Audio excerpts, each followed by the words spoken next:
Sénégal, la carence en iode constitue un problème de santé publique. C'est pourquoi, depuis 2000, le gouvernement du Sénégal a rendu obligatoire par décret l'iodation du sel.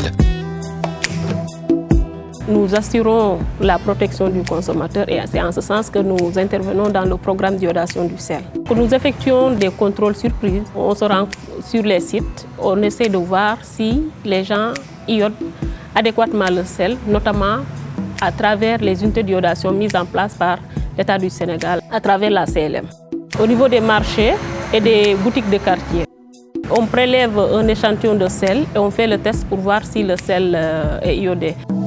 Le gouvernement, à travers la CLM, appuie les petits producteurs en équipements et intrants nécessaires pour une iodation de qualité du sel.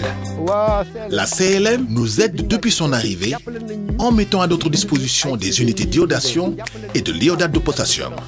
Depuis lors, nous avons constaté que ioder son sel, c'est augmenter ses gains. Les opérateurs économiques préfèrent nous acheter du sel de qualité, sans impureté, adéquatement iodé et conditionné dans des sacs labellisés sel iodé. Et c'est à ce moment qu'on peut parler de sel de qualité. Les techniques ont changé. Aujourd'hui, nous aménageons des digues et avons constaté que ce sel est de meilleure qualité. Depuis que nous utilisons les unités d'iodation, la vente s'est améliorée. Cela a créé des emplois et considérablement réduit l'exode rural.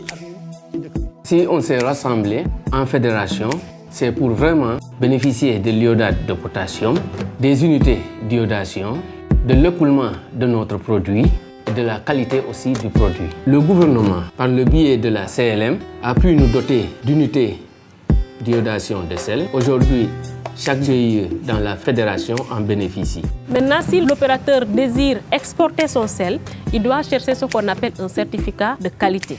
On ne peut l'avoir que si les résultats d'analyse des échantillons prélevés sont conformes à la norme en vigueur, c'est-à-dire entre 80 et 100 ppm. Quand nous constatons que le sel n'est pas iodé, nous retirons le sel du circuit de distribution et la personne détentrice du sel s'expose à des sanctions. Nous avons une franche collaboration avec les forces de l'ordre, notamment la gendarmerie et la police, et également la douane. Il y a encore des personnes inconscientes qui continuent à prendre du sel non iodé.